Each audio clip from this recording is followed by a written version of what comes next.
Kami datang penuh semangat, mengajak kita tanpa lelah, mendidik anak bangsa. Harapan kita di Kota Padang, oh di Kota Padang.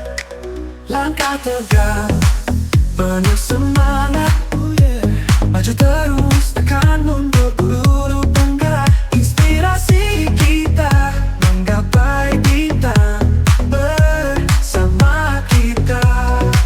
Langkah tegak, penuh semangat, maju terus, takkan mundur. Guru penggerak, inspirasi kita menggapai bintang, bersama kita. Goyang bersama di Kota Padang, guru penggerak jadi panutan. Berdendang riang, semangat berkobar, kita semua ayo bergoyang.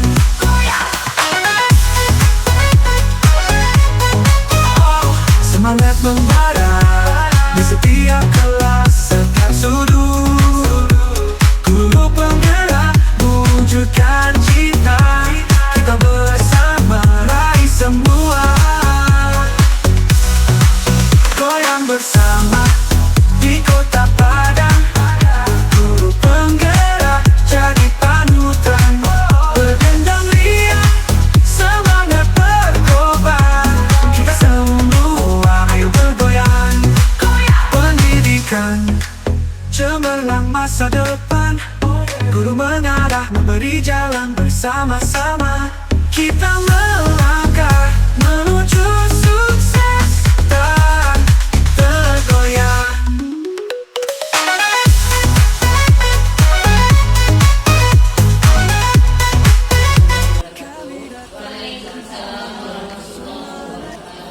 Puji dan syukur marilah sama-sama kita panjatkan kehadirat Allah Subhanahu wa Ta'ala, yang mana berkat rahmat dan hidayahnya kita dapat berkumpul di ruangan kita ini untuk menyaksikan atau untuk mendengarkan paparan dari Ibu Cuci, yaitu tentang praktek baik yang beliau lakukan karena beliau adalah guru penggerak, guru penggerak. Jadi beliau akan memberikan praktek baik kepada kita yang berjudul penyebaran pemahaman dan pengalaman budaya positif. Dan tidak lupa kita panjatkan salawat beserta salam kepada junjungan kita Nabi besar Muhammad SAW, karena beliaulah kita dapat menikmati ilmu pendidikan seperti yang kita rasakan sekarang ini. Ibu-ibu, mari kita dengarkan, tidak kita berlama-lama, kita dengarkan Ibu Cici memaparkan permasalahan beliau, dan mari kita simak bersama. Kepada Bu Cici kita berikan waktu dan tempat.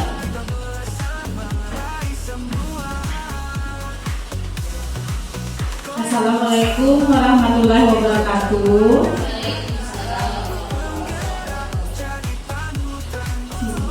Terima kasih kesempatannya saya ucapkan kepada Bapak atau Ibu yang telah hadir pada kegiatan hari ini.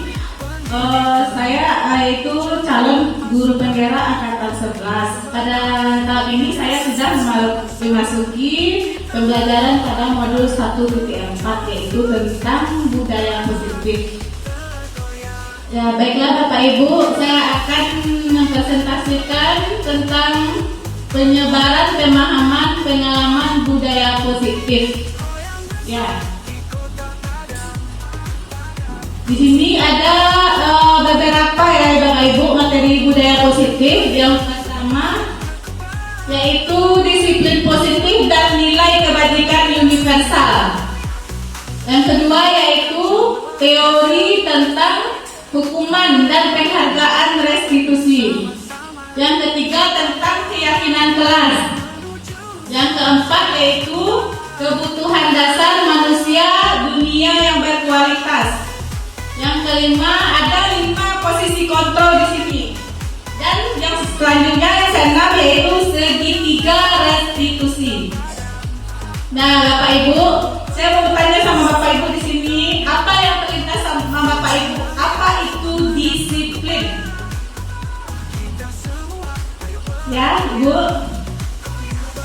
Iya, pujian. Terima kasih Ibu. Iya, benar. Satu peraturan yang harus ditaati. Jadi di sini disiplin yaitu ada peraturan, ada hukuman, ya, ada pujian dan juga ada penghargaan. Jadi disiplin artinya yaitu suatu sifat atau bentuk tindakan atau kemampuan seseorang dalam mengendalikan diri dan mematuhi aturan atau nilai-nilai yang telah disepakati dan merupakan tanggung jawab yang diartikan sebagai bentuk kontrol diri untuk mencapai tujuan yang mulia. Itu adalah disiplin. Jadi disiplin positif itu adalah cara yang digunakan untuk membentuk sikap karakter. Bisa juga kebiasaan atau nilai positif yang kita tanamkan yang berpihak kepada murid. Nah, itu adalah disiplin positif. Lanjut, apa itu tujuan dari disiplin positif? Yang pertama yaitu untuk menaklukkan kuasa kemauan dalam diri sendiri. Yang kedua, agar seseorang dapat menjadi pemerintah atas dirinya sendiri dan untuk memperbaiki berbagai kebiasaan atau karakter seseorang. Itu tujuannya, membentuk karakter peserta didik kita. Lanjut. Tadi apa itu nilai kebajikan universal? Ini yang salah satu materinya tadi, nilai kebajikan universal, yaitu adalah prinsip-prinsip yang dianut seseorang. Dikatakan sebagai nilai kebajikan universal. Di sini berpedoman kepada profil pelajar Pancasila. Kita ada 6 dimensi. Yang pertama, Bapak Ibu, yang pertama beriman dan bertakwa kepada Tuhan yang Maha Esa dan berakhlak mulia. Lanjut, mandiri. Apa lagi? Bernalar krisis. Ya Ibu, berkemikaan global. Apalagi bergotong royong dan kreatif. Nah, di sini contoh-contoh nilai kebajikan universal Bapak Ibu. Berdasarkan 6 dimensi tadi ya. Ada 9 pilar karakternya. Yang pertama, cinta Tuhan dan segenap ciptaannya. Yang kedua, kemandirian dan bertanggung jawab. Ketiga, kejujuran, amanah, dapat dipercaya. Yang keempat, hormat dan santun, dermawan, suka menolong dan bergotong royong, percaya diri, kreatif, bekerja keras, kepemimpinan dan keadilan, baik dan rendah hati, toleransi, kedamaian dan kesatuan. Jadi di sini ada 9 pilar karakter yang berdasarkan dimensi profil pelajar Pancasila. Lanjut. Ini juga contoh nilai-nilai kebajikan universal berdasarkan BO Primary Years Program. Ada rasa hormat, ada integritas, ada mandiri, ada menghargai, ada antusias dan empati. Petunjuk seumur hidup, bisa dipercaya, pendengar yang aktif, bekerja sama, keingintahuan, ada usaha, ada keluasan. Di sini ada teori motivasi, hukuman, penghargaan dan restitusi. Menurut Diane Gosen, ada 3 motivasi perilaku manusia. Yang pertama, menghindari kenyamanan atau hukuman. Yang pertama. Yang kedua yaitu mendapatkan imbalan dan penghargaan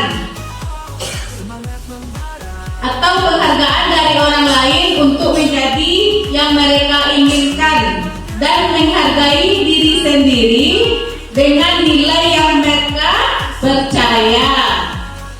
Nah ya, jadi hukumannya penghargaan restitusi. Jadi di sini hukuman adalah sesuatu perbuatan yang menyenangkan yang berupa penderitaan yang diberikan kepada siswa secara sadar dan sengaja sehingga sadar hatinya untuk tidak mengulangi lagi hukuman yang ditentukan oleh guru.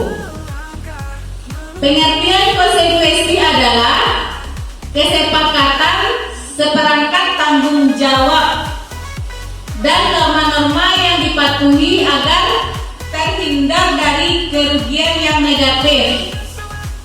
Itu adalah pengertian dari konsekuensi ya Bapak Ibu. Lanjut, apa itu restitusi? Restitusi adalah proses menciptakan bagi murid untuk memperbaiki kesalahan mereka, sehingga mereka bisa kembali pada kelompok mereka dengan karakter yang lebih kuat. Restitusi juga sebuah kolaboratif yang mengajarkan murid untuk mencari solusi tentang suatu permasalahan dan membantu murid berpikir seperti apa yang mereka inginkan dan bagaimana mereka harus memperlakukan orang lain. Jadi di sini segitiga restitusi itu belajar dari kesalahan.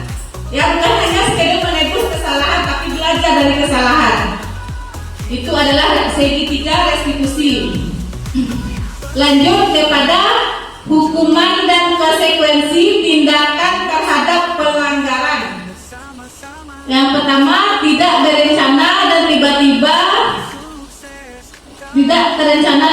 anak tidak tahu apa yang terjadi dan tidak dilibatkan bersifat satu arah. Biasanya itu berupa fisik atau psikis. Anak merasa tersakiti dengan perbuatan atau perkataan dan sudah terencana atau disepakati. Biasanya dibuat oleh guru dan murid yang sudah mengetahui akibat jika melanggar kesepakatan. Ketidaknyamanan jangka pendek, konsekuensi yang diberikan berdasarkan data yang diukur. Nah, ini Bapak Ibu, teori motivasi, hukuman, penghargaan, dan restitusi. Ini contohnya. Yang pertama ada identitas gagal. Di sana ada hukuman. Identitas sukses. Itu ada disiplin. Disiplin itu terbagi dari konsekuensi dan restitusi. Saya contohkan pada tabel. Yang pertama, hukumannya murid atau anak belajar menyembunyikan kesalahan. Konsekuensinya murid anak belajar taat peraturan. Restitusinya anak belajar memecahkan masalah. Yang kedua yaitu mencoba mengontrol anak dengan perbuatan negatif atau membayar impas kesalahan. Jadi konsekuensinya mencoba mengontrol anak dengan penguatan positif. Jadi ini sebagai tugas guru untuk mengontrol murid kita dengan penguatan yang positif. Restitusinya yaitu anak paham bahwa dirinya sendiri yang memegang kendali kontrol. Dan yang ketiga, dampak pada murid yaitu murid merasa marah, merasa bersalah, merasa rendah diri dan suka mengasingkan diri. Konsekuensinya kehilangan hak, waktu jeda seorang diri, dan pemahaman. Dan restitusinya murid atau anak tidak kehilangan waktu, namun semangat di sini memperbaiki diri. Hukumannya lagi tiba-tiba tidak diharapkan atau sangat melukai. Konsekuensinya sudah diketahui masuk akal dan restitusinya berupa undangan untuk mengadakan restitusi.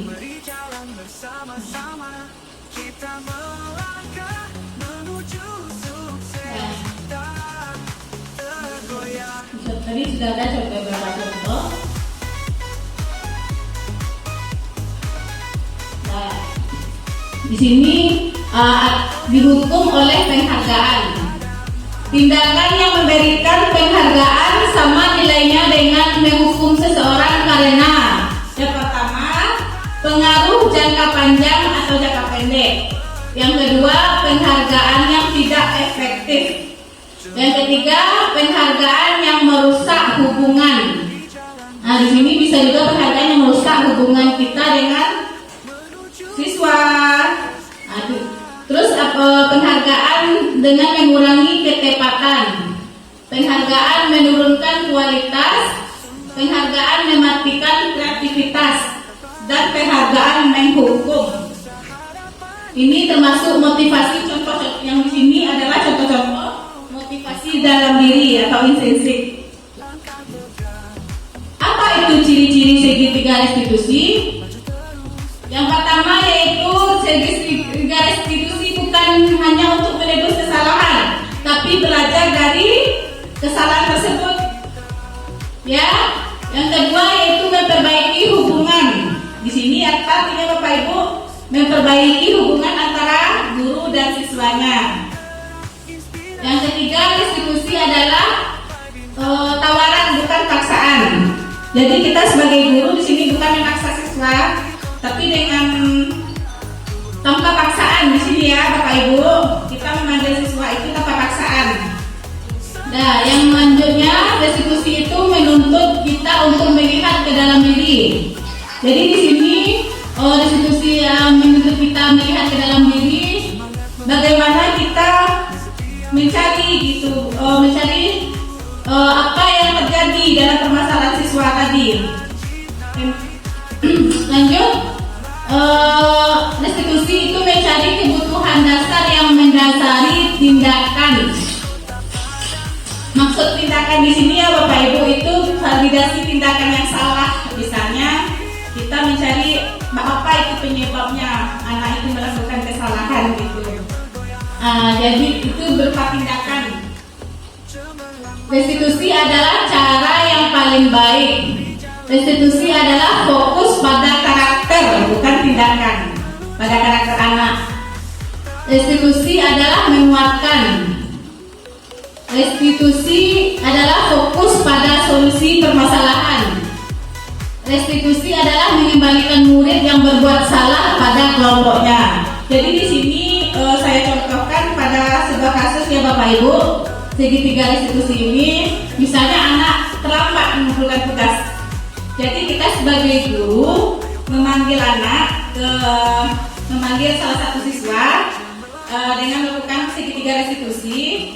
Yang pertama yaitu ada beberapa langkahnya, ada 3. Yang pertama, menstabilkan identitas. Caranya menstabilkan identitas. Bagaimana cara menstabilkan identitas?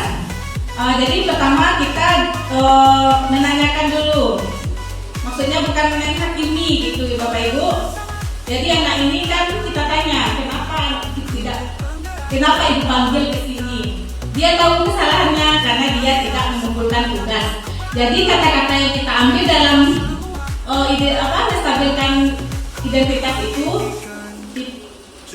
kita bukan makhluk yang sempurna, termasuk ibu sendiri. Ibu bukan makhluk yang sempurna. Di sini kita sama-sama mencoba mencari solusinya, bukan menyalahkan murid itu. Jadi kita sama-sama mencari solusi di sini. Nah, jadi itu ada arti menstabilkan identitas.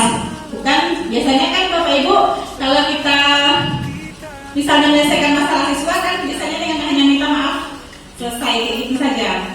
Di sini ada beberapa tahapan cara kita untuk menyelesaikan masalahnya. Yang pertama apa tadi? Misalnya yang menstabilkan identitas, kita memakai kata-kata ibu juga bukan manusia yang sempurna. Di sini kita sama-sama mencari solusi dalam permasalahan ini. Nah, kita sama-sama mencari solusi. Yang kedua yaitu validasi tindakan yang salah. Nah, ini yang termasuk bukan tindakan. Validasi tindakan yang salah di sini. Kenapa ibu tidak menyelesaikan tugas? Nanti anak tuh menjawab, misalnya saya tidak menyelesaikan tugas Bu. Misalnya tidak dijawabnya kan, karena capek atau apa alasannya. Kita tanya, kenapa anak ibu tidak menyelesaikan tugas? kenapa tidak selesai. Itu kata-kata yang kita gunakan pada validasi tindakan yang salah. Di sini siswa akan menyebutkan apa alasannya, kenapa dia tidak mengumpulkan tugas. Nah, itu contohnya ya Bapak Ibu. Yang ketiga yaitu keyakinan kelas. Langkah-langkahnya keyakinan kelas. Apa itu? Langkah yang selanjutnya. Jadi di sini anak kita yang tidak mengumpulkan tugas tadi, kita tanya, anak ibu masih ingat keyakinan kelas kita? Masih Bu, katanya kan. Dari keyakinan kelas itu apa yang anak ibu langgar? Nah, kan ada, kita kan membuat kesepakatan kelas, beberapa aturan kita buat di kelas. Ada Bu, katanya kan, misalnya mengumpulkan tugas itu keyakinan kelasnya bertanggung jawab, selalu bertanggung jawab.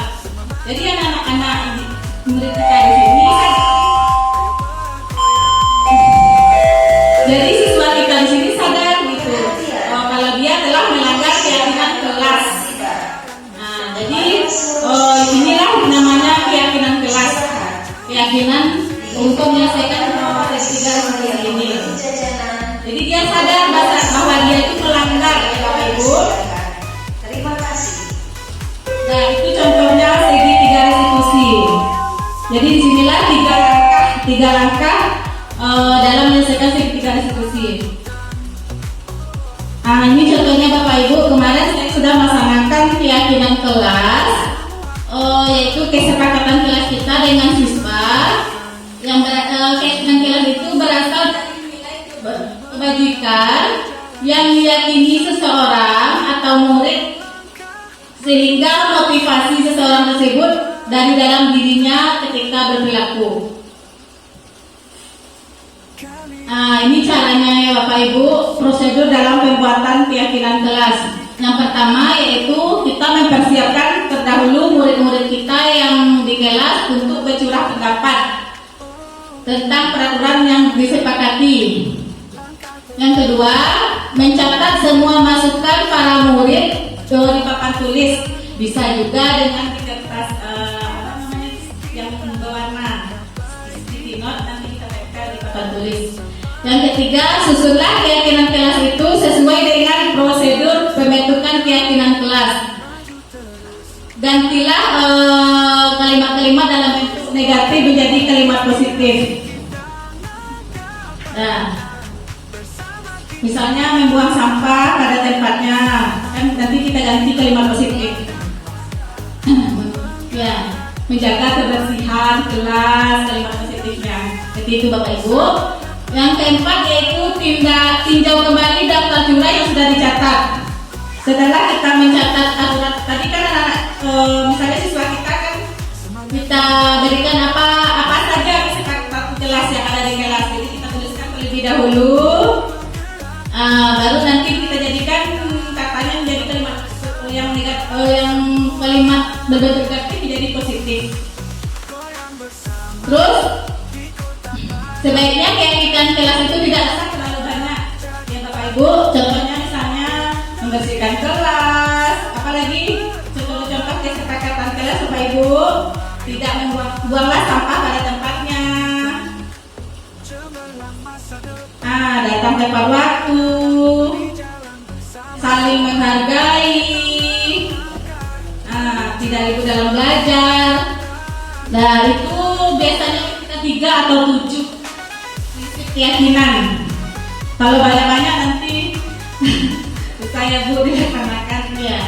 Oke, yang keenam yaitu setelah keyakinan kelas kita buat, maka semua warga kelas dipersilakan meninjau ulang dan menyetujui dengan menandatanganinya. Keyakinan kelas selanjutnya bisa kita dekatkan di dinding kelas yang mudah dilihat semua warga kelas. Jadi saya kemarin itu Bapak dan Ibu, saya itu kan memakai kertas warna-warni yang saya tempelkan di papan tulis. Ada beberapa kesepakatan yang dibuat siswa, misalnya yang tadi datang tepat waktu, membersihkan kelas, saling menghargai, membuang sampah pada tempatnya. Ya, Itu contohnya. Jadi kita tempelkan ke papan tulis bisa, lewat papan tulis juga bisa, lewat kertas warna-warni juga bisa. Nanti kita bikinlah apa saja kesepakatan kelas kita, dan kita buat aturan dengan siswa. Kita melanggar apa konsekuensinya. Itu Bapak Ibu. Lanjut. Seperti ini kemarin saya mempersilahkan murid-murid untuk bersuara pendapat tentang peraturan yang disepakati di kelas. Dan mencatat seperti saya jelaskan tadi, yaitu mencatat semua masukan pada murid di kertas sticky note, misalnya bisa di papan tulis. Susunlah keyakinan kelas itu sesuai dengan prosedur dalam pembentukan keyakinan kelas. Gantilah kalimat yang negatif menjadi positif. Lanjut, merumuskan tadi. Siswa dan guru mengelompokkan peraturan kelas yang sejenis. Mengubah peraturan positif dengan peraturan dengan kalimat positif. Merumuskan keyakinan dari pengelompokan keyakinan kelas. Nah, seperti ini meninjau. Ini keyakinan kelas yang sudah saya rumuskan. Lanjut Bapak Ibu, kita masuk kepada kebutuhan bertahan hidup. Dan kebutuhan apa saja itu kebutuhan? Ya, kebutuhan bertahan hidup, kebutuhan kasih sayang, kebutuhan dasar manusia. Apa saja kebutuhan dasar manusia? Yaitu kebutuhan bertahan hidup, kebutuhan kasih sayang, kebutuhan kebebasan, penguasaan, dan kebutuhan kesenangan. Ya, seperti ini. Ada kebutuhan itu ada penguasaan, kasih sayang dan salsa diterima, kesenangan dan kebebasan. Lanjut, apa itu bertahan hidup atau survival? Hal ini bersifat fisiologis seperti kesehatan, rumah, dan makan. Kebutuhan kita sehari-hari. Komponen psikologisnya itu kita merasa aman. Dalam pemenuhannya, kadang manusia bisa terpaksa melakukan hal yang bertentangan dengan keyakinan yang dianut. Itu adalah bertahan hidup. Ya, lanjut. Cinta dan kasih sayang. Ya, cinta dan kasih sayang. Ini disebut dengan kebutuhan psikologis yang meliputi kebutuhan akan sosial, memberi dan menerima kasih sayang, dan merasa menjadi bagian yang tergabung dari sebuah kelompok. Lanjut. Kebebasan. Dalam hal ini yang dibutuhkan adalah kemandirian. Memiliki pilihan yang mengatur hidupnya sendiri. Pada anak-anak biasanya ingin banyak bergerak, mengetahui hal baru, dan tidak ingin dipengaruhi orang lain. Itu adalah kebebasan. Lanjut dengan kesenangan, yaitu hal ini membutuhkan rasa gembira, tertawa, dan bermain. Anak-anak biasanya ingin menikmati apa yang mereka lakukan. Jika melakukan yang disukainya, anak-anak bisa berkonsentrasi dengan serius. Misalnya dengan mengkoleksi barang kesukaan, suka bercanda, dan terkadang berkelakuan buruk. Tapi juga hubungannya dengan bersosialisasi, senang bermain dengan teman, memiliki teman dengan kesukaan yang sama.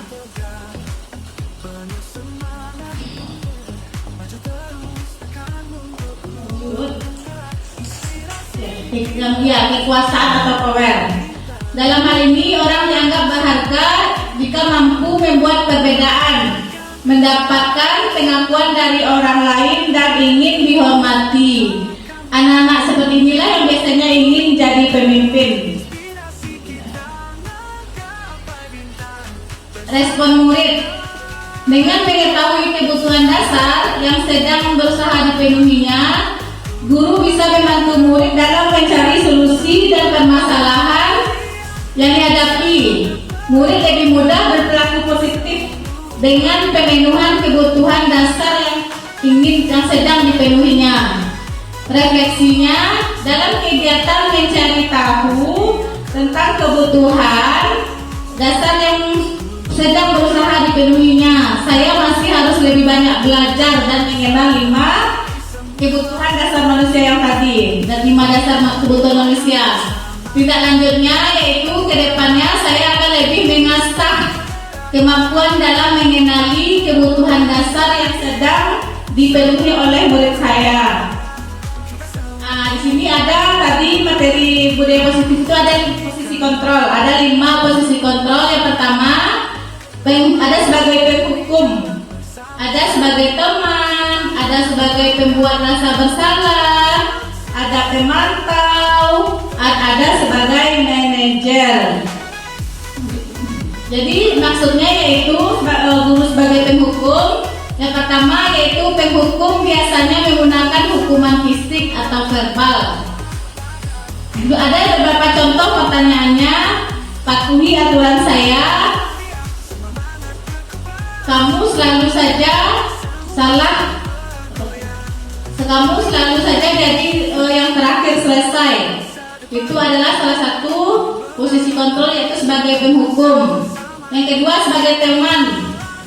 Guru tidak akan menyakiti murid, namun mengontrol murid dalam persuasi. Contoh pertanyaan, ayolah bantu ibu, sekarang tidak apa-apa, nanti biar ibu bereskan. Yang ketiga yaitu membuat rasa bersalah. Guru biasanya bersuara lebih lembut dan membuat keheningan sehingga murid merasa tidak nyaman. Contoh pertanyaannya, ibu sangat kecewa sama kamu, nggak kasihan sama ibu. Yang keempat yaitu sebagai manajer. Guru itu bersama murid mempersilahkan murid bertanggung jawab atas perilakunya. Contoh pertanyaannya, apa yang kita yakini? Jika kamu meyakininya, apa kamu bersedia memperbaikinya? Itu adalah contoh guru sebagai manajer. Yang pemantau yaitu posisi pemantau berdasarkan peraturan dan konsekuensi sebagai pertanyaan. Peraturan apa? Sanksi atau konsekuensi apa? Di sini ya Bapak Ibu, yang posisi kontrol itu ada itu sebuah kasus itu yang bagaimana dalam kasus itu ada guru sebagai penghukum, pembuat rasa bersalah, sebagai teman, sebagai manajer, dan sebagai pemantau. Nah, lanjut kepada segitiga restitusi. Seperti yang telah saya jelaskan tadi, ada 3 segitiga restitusi, yaitu menstabilkan identitas.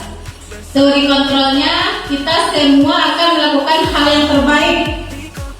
Yang kedua, validasi tindakan yang salah. Semua pelaku itu mempunyai alasan. Yang ketiga, menanyakan keyakinan kelas. Kita semua itu mempunyai motivasi yang internal. Apa tujuan dari segitiga restitusi yang 3 tadi? Yaitu menstabilkan identitas. Tujuannya yaitu mengubah identitas anak yang gagal karena melakukan kesalahan yang jadi orang yang sukses.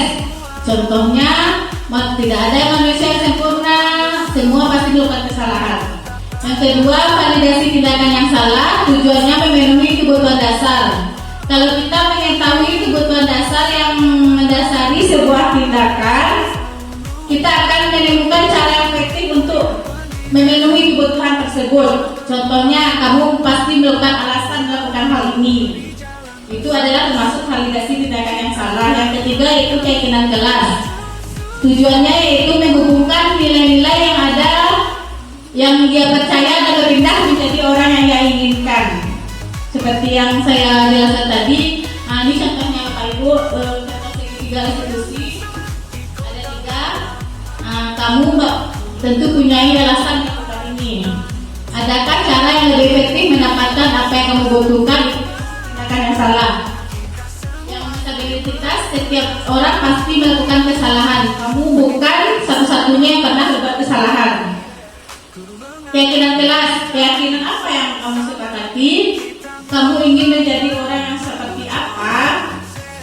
Itu kata-kata yang kita pakai dalam segitiga restitusi.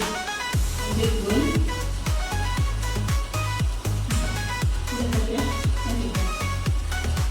ini seperti yang kemarin. Dah, itu saja.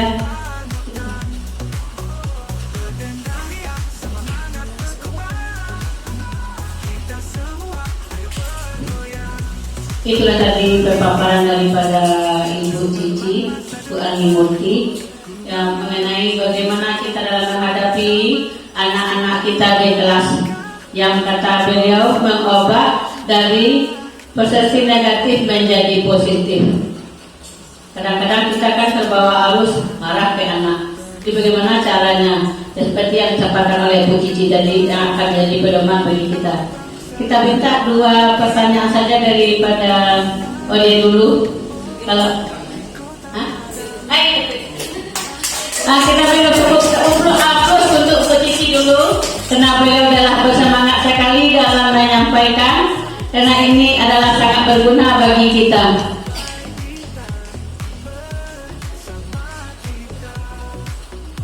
Selanjutnya, kalau ada ibu-ibu yang akan memberikan tanggapan atau pertanyaan, kita persilahkan, karena ini adalah diberikan izin oleh Ibu Cici untuk menjawabnya. Ibu Lili, silakan Bu Lili.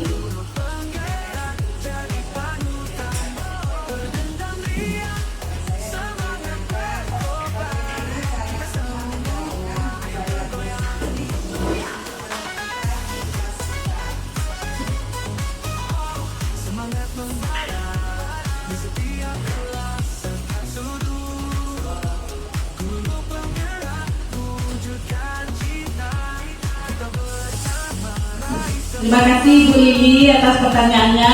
Bagaimana cara kita menerapkan budaya positif di kelas kita? Langsung saya jawab aja ya Bu Lili. Cara menerapkan budaya positif di sekolah kita, yaitu kita seorang guru adalah menjadi teladan yang baik bagi murid kita. Kita itu ditiru sama murid kita. Saya contohkan saja ya Bapak Ibu. Bapak Ibu itu datang tepat waktu.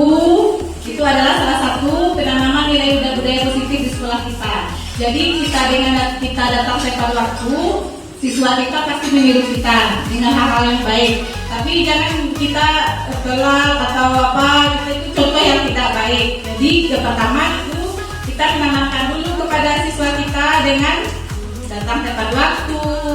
Yang selanjutnya yaitu kita membangun hubungan positif dengan siswa kita. Nah, kita harus membangun hubungan yang baik. Nah, kita harus tahu dengan bagaimana karakter siswa kita di kelas, apa yang siswa kita mau. Nah, ya Bapak Ibu, mendekati siswa kita dengan hal-hal yang positif, apa yang dia mau. Nah, selanjutnya bisa juga dengan membuat, seperti yang saya jelaskan tadi, membuat kesepakatan kelas. Itu adalah salah satu contoh penanaman nilai positif kita kepada murid.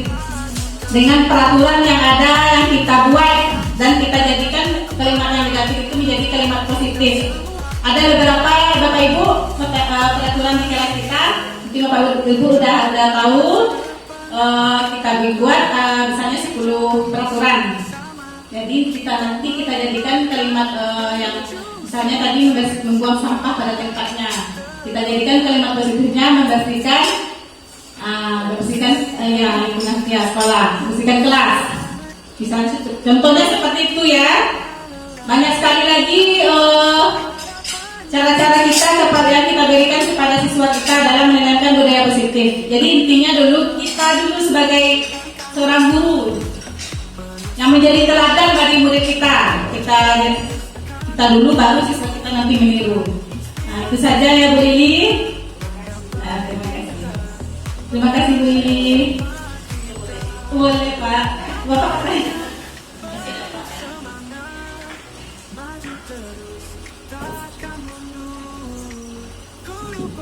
Pertama kita apresiasi lagi Cici ya, luar biasa.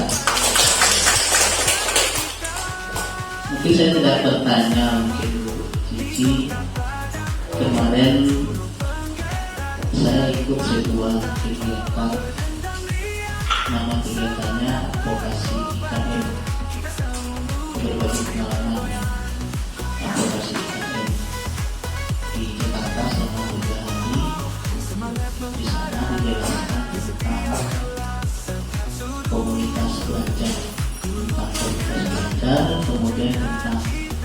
apa namanya tentang bagaimana orang-orang dewasa, guru dan lain sebagainya untuk belajar. Ada satu kata kunci di sana. Orang dewasa ini, orang-orang seumuran kita ini, terutama di luar negeri, mau belajar kalau mereka butuh. Kalau tidak butuh, mereka tidak mau belajar. Itu biasanya. Dari sana bisa kita petik bagaimana caranya memberikan pembelajaran kepada orang dewasa. Katanya ada trik, ada cara, dan itu sudah ada di PMM. Di PMM itu ada nama bahasanya, kalau pada buka sekarang di PMM itu ada namanya belajar seri, belajar bersama. Jadi kegiatan kita seperti ini itu namanya kegiatan seri belajar bersama. Ada nama-nama pada ibu saya tengok kemarin itu menarik juga, kita tengok saya sampai buka PMM juga, pernah jalan-jalan ke buka PMM, kita buka juga bagaimana sih dengan seri belajar bersama. Nah di sana dikatakan langkah yang pertama itu kita harus memperbanyak namanya is breaking. Misalnya saya begini, saya bilang Bapak dan Ibu, kalau saya sebut kata pagi, Bapak Ibu tepuknya 1 kali misalnya. Kalau sebut kata siang, tepuknya 2 kali. Sebutnya malam, tidak bertepuk. Kita coba. Malam.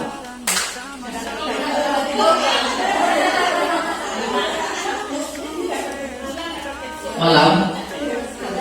Pagi. Siang. Siang. Malam. Kan? Ini.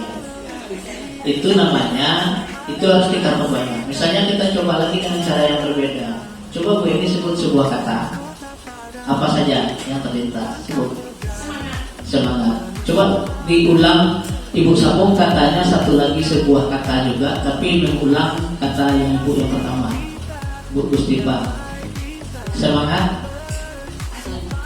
Semangat pagi. Oke. Coba Bu Lili disambung ketiganya.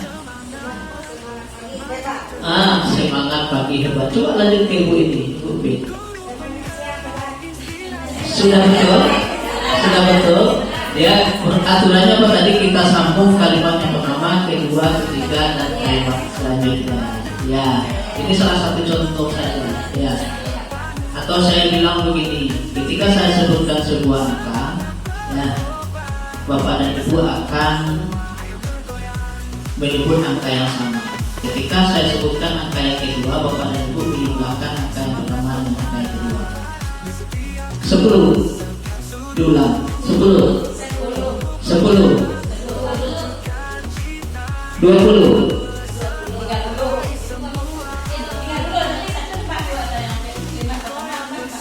Ketika angka 23 harusnya dijawabnya 40. 10 kan? Kita ulangi. 1, 2, 1 dengan 2 tentu 3 ya. Iya kan? Ya, 3. Diangkat terakhir 3 ya. 3, 5. 15. 3 tambah 5, 15. Oke. Itu caranya. Jadi speaking berbagai macam cara itu penting supaya itu untuk menumbuhkan semacam konsentrasi, semangat belajar, dan lain sebagainya.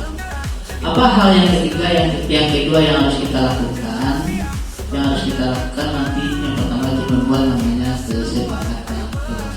Itu sudah bagian dari konstitusi. Kita yang belajar sekarang ini ada partner teman-teman guru ini harus membuat peserta. Kalau kita banyak orang boleh nyata.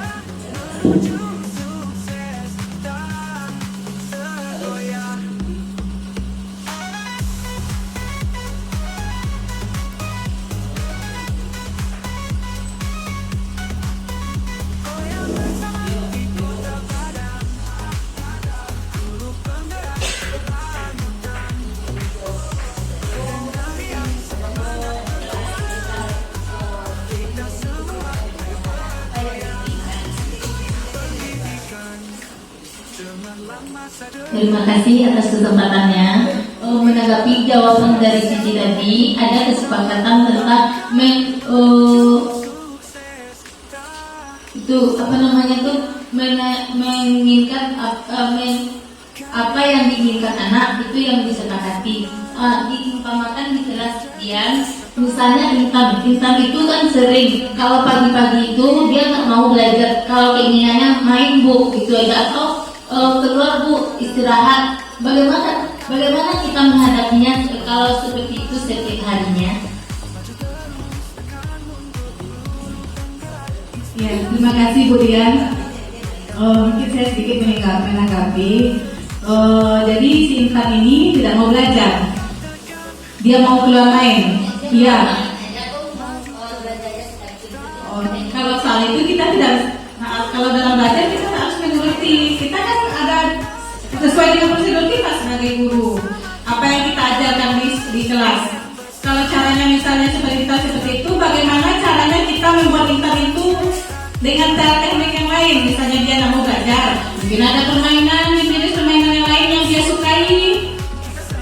Metodenya itu Bu Dian, metode yang jangan misalnya Bu, kalau main Bu kita itu ya nggak buat, bukan seperti itu. Ya, kita buatkan aturan kepada anak. Mungkin kalau secara mungkin dia nggak ngerti kan. Kalau kita baca seperti tadi itu tidak belum paham. Tapi setidaknya ya strategi Bu Dian, misalnya dia mau Bu Dian berarti dia video pembelajaran yang menarik, nonton banyak kan pembelajaran yang video. Bagaimana cara kita mencari? Itu tugas guru lagi ya Bu Dian. Mungkin jangan setiap dia minta keluar kita turunin, bisa seperti itu. Jadwalnya jam istirahat ya istirahat. Yang penting dia di kelas. Mungkin ada tambahan dari teman yang lain. Terima kasih Bu Sari.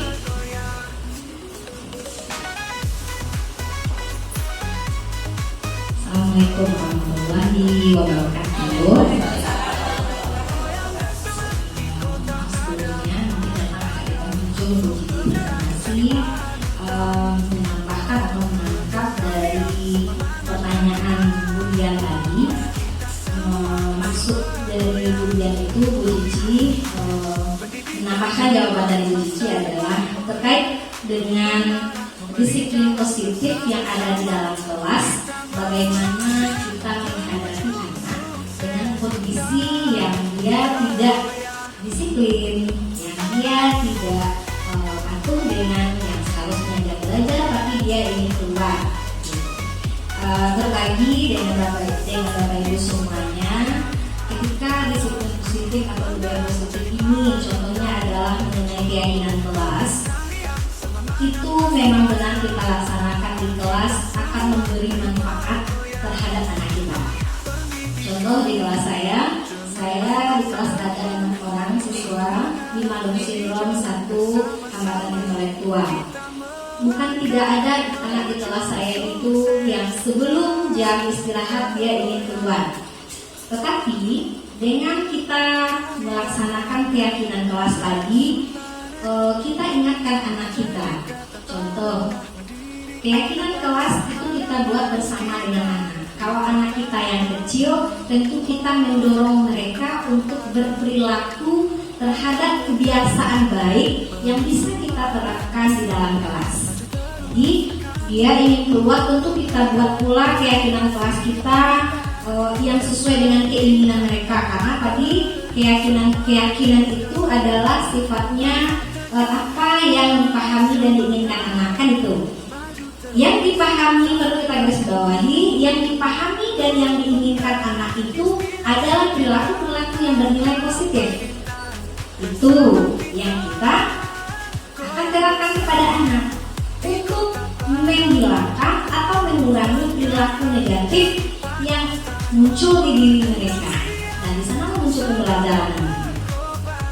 Terkait dengan disiplin positif tadi terhadap perilaku anak di dalam kelas yang ingin keluar, yang ingin bermain.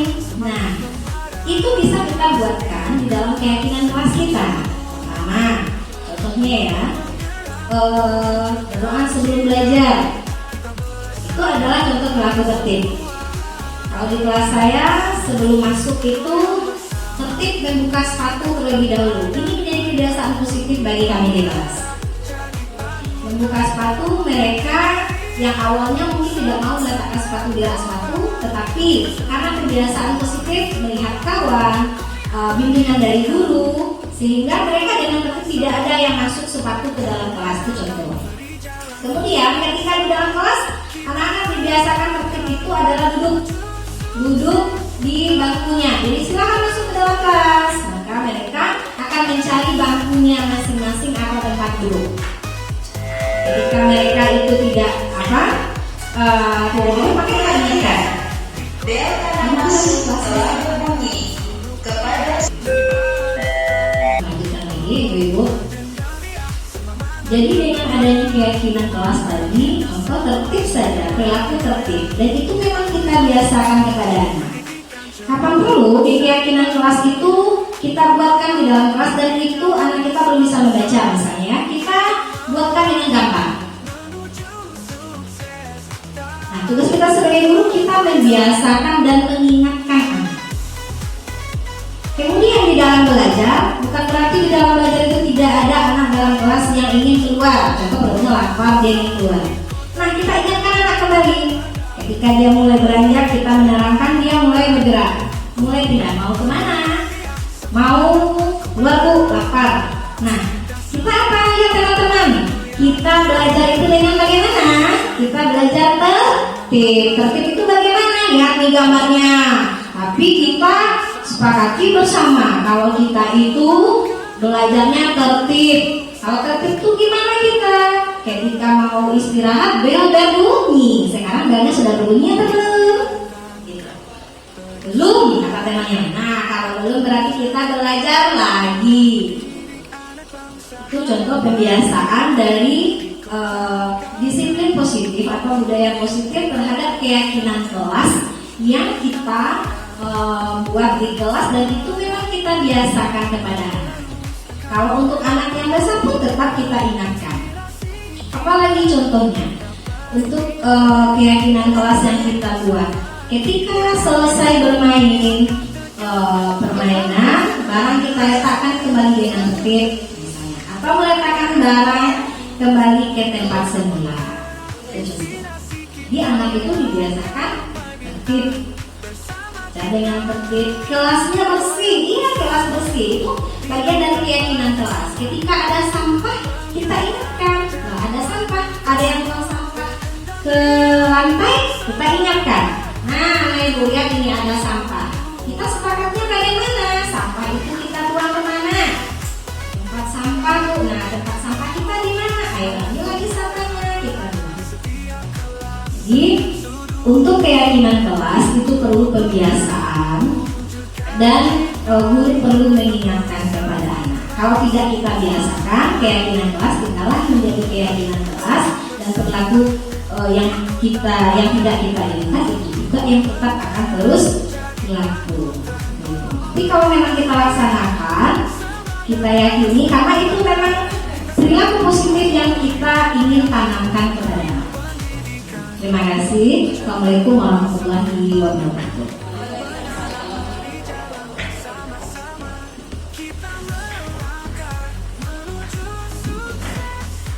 Terima kasih kita ucapkan kepada Ibu Sari yang telah memberikan penjelasan lengkap bagaimana kita menghadapi anak kita di kelas. Itu sambungan dari pertanyaan Butia.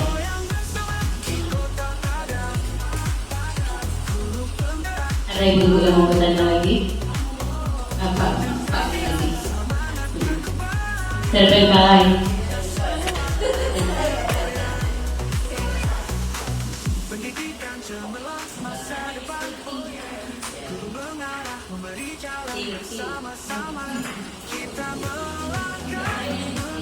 Jadi yang kedua, kita membuat namanya kesepakatan kelas speaking. Jadi ada speaking, agak jenuh orangnya, nanti speaking. Nanti kalau siapapun nanti yang memberikan penguatan kepada guru-guru, dan penguatan itu kita tidak harus menguasai materi secara maksimal. Nanti saya jelaskan. Nah, nanti itu yang speaking sering melakukan supaya kelasnya itu terlibat aktif. Yang kedua, kita buat kesepakatan kelas, karena memang di IKM ini yang paling kunci Bu Cici. Jadi yang Bu Cici ajarkan tadi sangat baik sekali, sangat betul. Jadi memang harus diterapkan di setiap dosen. Tadi Bu Cici saya rasa belum membuat kesepakatan kelas di kelas ini. Sudah belum? Kelas kita ini, di kelas kita ini maksudnya. Misalnya Bapak dan Ibu, bagaimana kalau kita sepakat pembelajaran saya hari ini 85% atau 90% tidak menggunakan gawai. Bagaimana kalau kita sepakat dalam selama pembelajaran ini kita sama-sama tidak menggunakan gawai. Gawai itu misalnya handphone, laptop, dan sebagainya. Coba disepakatan di sini. Tuh kesepakatan pertama. Walaupun ini kan semacam uji coba juga sebelum kita membuat kesepakatan di dalam kelas nantinya. Kita cobakanlah di kelas kita ini. Ini kan kelas kita ini. Itu yang kedua, misalnya, kalau seandainya kebutuhan mendesak menggunakan gawai atau handphone, bagaimana kalau kita menelpon itu di luar ruangan misalnya? Kalau ada masalah yang kita tawarkan kepada peserta, karena membuat kesepakatan kelas itu sebaiknya itu munculnya dari audiens, dari peserta. Ya. Jadi sama-sama kita sepakatnya, kan nanti sepakatnya yang pertama tidak menggunakan gawai, yang kedua tidak menelpon itu kalau terpaksa menggunakan gawai berarti di luar ruangan, berarti minta izin pergi ke luar ruangan. Kemudian kesepakatan ketiga misalnya kita membuat bagaimana kalau kita aktif misalnya, ya, kita sama-sama aktif tidak pasif misalnya kan, memperhatikan betul-betul materi yang disampaikan, nanti bertanya kalau ada hal yang perlu dipertanyakan. Kita buat di awal itu, ya kita buat di awal itu kesepakatan itu di dalam kelas kita ini. Kemudian tahapan yang ketiga, setelah kita menyiapkan ice breaking, ya besok Cici saya akan tampil lagi seperti ini, siapkan ice breakingnya supaya teman-teman ini semangat. Yang kedua dibuat namanya apa? Kesepakatan. Ya, kesepakatan. Yang ketiga yang tak kalah pentingnya bukti itu membuat namanya pertanyaan penalti. Jadi pas sebelum mereka itu adalah melakukan pertanyaan penalti. Misalnya saya menyiapkan seperti ini. Kita akan membuat semacam pas Bu Cici sampai ke tadi ke membuat kesepakatan kelas atau sampai kepada segitiga restitusi, buat sebuah pertanyaan misalnya seperti ini. Kelas kita selalu kotor misalnya, bunga di depan kelas kita itu layu. Kira-kira apa yang kita lakukan? Siapkan semacam clipboard dan nanti peserta masing-masing suruh menulis. Ya, misalnya.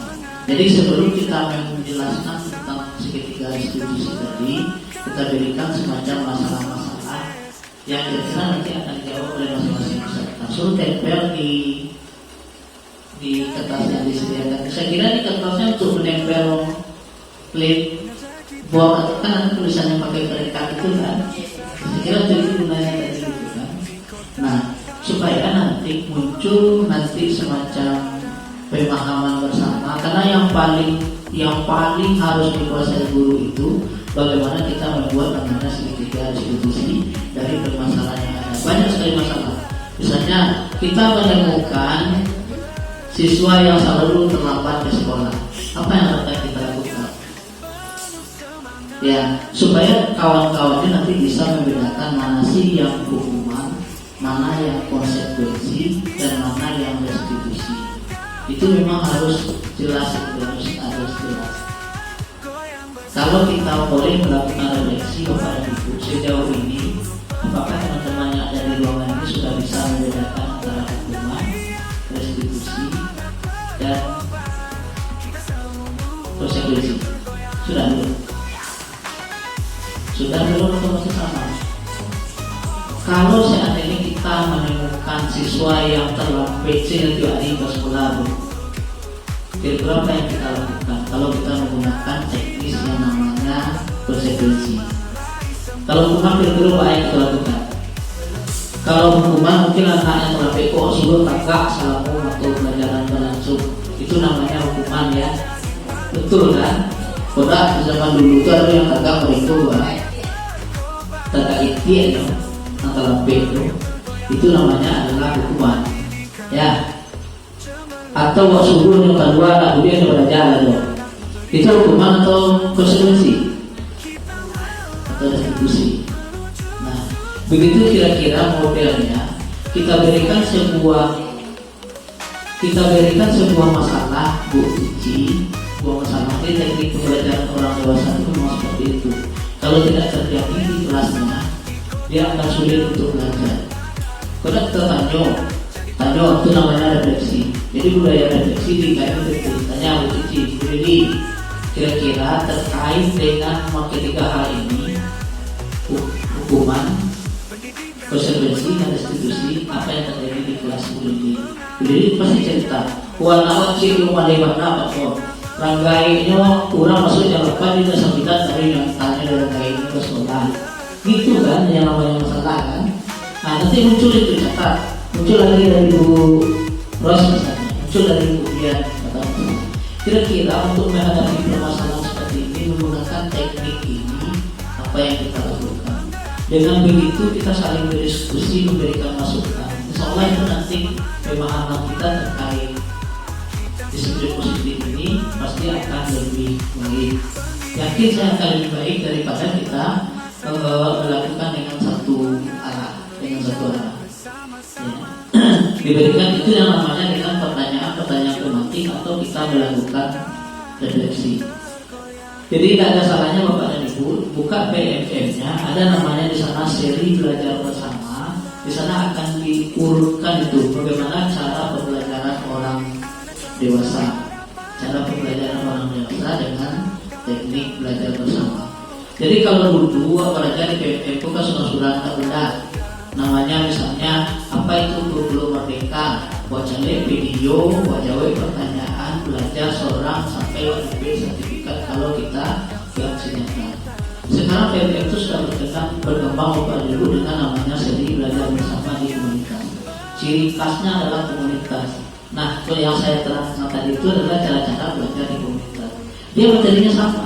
Ada di sana itu segitiga restitusi, tapi model caranya berbeda. Ya, caranya dengan refleksi, pertanyaan alternatif, kemudian dengan melakukan refleksi terhadap permasalahan-permasalahan yang ada di kelas kita masing-masing. Begitu caranya. Nah, kembali kita ke pertanyaannya tadi. Atau ada anak-anak di kelas kita yang kurang memiliki rasa hormat, kok paling saja, maksudnya dia dulu nak mau salaman, kan gitu kan? Misalnya ada masalah. Kira-kira apa yang kita lakukan untuk yang cara seperti ini? Dengan model-model yang dijelaskan Bu Cici tadi. Kalau model pertama pasti kita tinggalkan hukuman, karena tadi saya tengok tidak ada satupun unsur dari hukuman itu yang berdampak positif. Ya. Mau menimbulkan rasa malu, kemudian anak tidak mau sekolah lagi dan lain sebagainya. Berarti kita hanya dua opsi yang kita lakukan, konsekuensi dengan restitusi. Ya, restitusi. Nah, restitusi itu tidak jauh juga dengan melakukan refleksi. Artinya kalau bisa munculnya dari anak bersama. Nah, itu yang sama-sama kita pelajari. Kalau perlu kita bermain peran Bapak Ibu. Ya. Ada bermain kelas, kita bentuk kelas kita ibaratkan ini kelas anak kita ada salah satu kita yang nakal. Bagaimana kita panggil dia, bagaimana kita mempertanyakan dengan pertanyaan tadi yang menggali ke seperti Bu Cici bilang tadi, yang menggali ampun manusia biasa, ada luput dari kesalahan. Ibu pun sering melakukan hal yang sama. Ibu pernah tapi datang ke sekolah. Datang ke sekolah, kira-kira yang mau buat dalam beda di datang itu. Tadi yang mau belajar di rumah Pak. Ya aku kesana karena banyak sampai mana suruh macam dari itu. Gitu kan. Nah jadi bagaimana kita memberikan umpan balik yang positif itu. Nah, tentu pertanyaan-pertanyaan itu kita rumuskan nanti sama-sama. Bahwa cara rumuskan itu tidak sederhana dan gampang loh. Orang sudah gampang-gampang itu loh ini membedakan hukuman dan institusi. Pertanyaan memunculkan pertanyaan-pertanyaan yang betul-betul tidak menghakimi anak. Ya, sulit itu. Ya, perlu belajar juga, perlu ada contoh juga, kita simulasikan juga. Kalau perlu kita buat pula perencanaannya, kita buat pula aturan kelasnya. Nah, baru nanti jadi materinya kan sangat banyak diuji. Saya kira ini memang tidak bisa satu kali. Ya, mungkin hukuman sekali loh, restitusi sekali loh, gitu kan. Kemudian konsekuensi sekali loh, ditambah di bawahnya tadi ada yang sampai ke apa saya lihat tadi itu.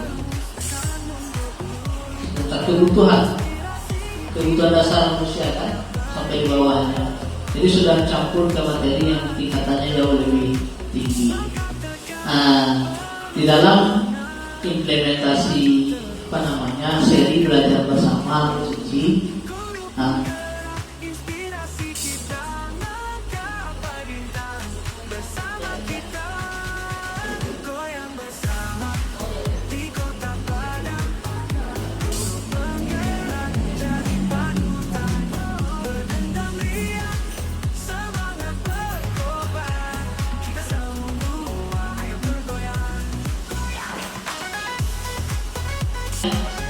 kira-kira yang saya sampaikan bisa dipahami ya. Jadi besok mulai Senin depan sampai nanti kegiatan komunitas kita coba dengan pola yang berbeda lagi. Kemudian termasuk komunitas kecil, kan ada komunitas kecil yang apapun namanya, ada ketua besi, ada ya tapi kan ya. Jadi belajarnya jangan sendiri-sendiri lagi. Yang namanya komunitas memang belajar sama-sama. Walaupun kita belajar di PPN sama-sama, kita ikuti alurnya, insya Allah nanti akan menyenangkan dan betul-betul meningkatkan kompetensi kita. Jadi harapannya memang Bu Cici nanti setelah lulus sebagai guru penggerak tentu akan menjadi katalisator perubahan di sekolah kita ini. Ya, jadi kita gunakan cara-cara yang baru termasuk untuk memberikan pembelajaran di dalam kelas. Di awal itu kalau bisa menyelam masuk roka tuh, anak tuh diajak speaking, diajak berliterasi, numerasi dengan membacakan cerita-cerita pendek yang linknya sudah sangat luar biasa kita berikan kepada bapak dan ibu. Walaupun cuma pakai gawai, anak-anak sama-sama kita simak ya cerita yang 5 menit itu. Tengokkan ke anak-anak kita, boleh senang ya.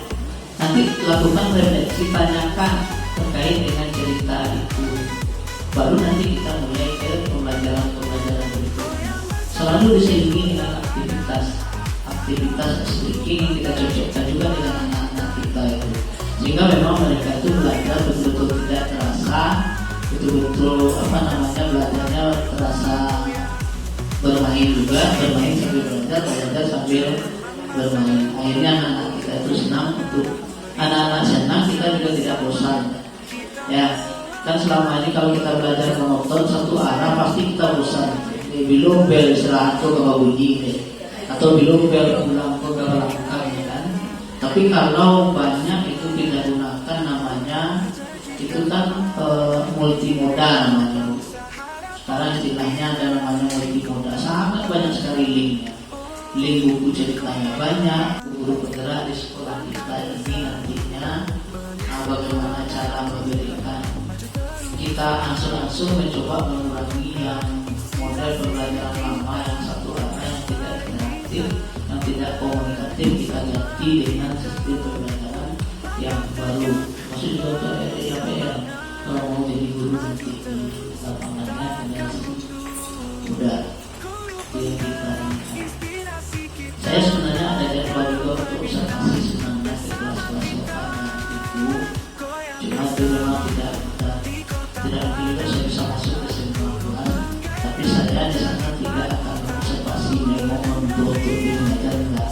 Saya berani mengajak bapak dan ibu untuk berdiskusi, bahas supaya nyaman berada di dalam kelas, nyaman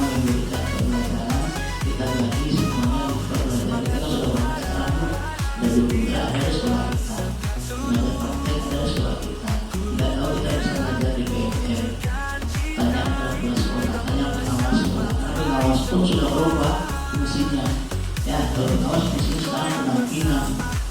Nah pandai Bu Cici macam berakhir loh. Lalu kalau pengawas macam orang lain, karena dia sifatnya penampilan sekarang. Pengawas itu penampilan, bukan kayak dulu melakukan supervisi segala macam tidak. Ya, pas sampai waktu akui waktu mengelola kelas boleh kan yang pengawas. Makanya pengawas pun harus belajar matematika. Ya, kalau tidak pengawas juga akan ditinggalkan oleh sekolah. Nah, seperti itu.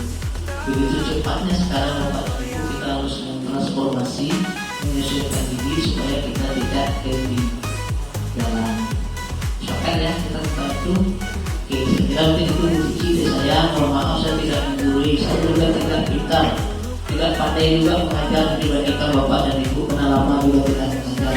Tapi karena kita sama-sama belajar, mana yang saya tahu saya ceritakan kepada Bapak dan Ibu. Oke, terima kasih. Assalamualaikum warahmatullahi wabarakatuh. Ya, terima kasih ya Bapak atas saran yang diberikan kepada saya. Insyaallah kedepannya akan lebih baik lagi. Terima kasih Bapak.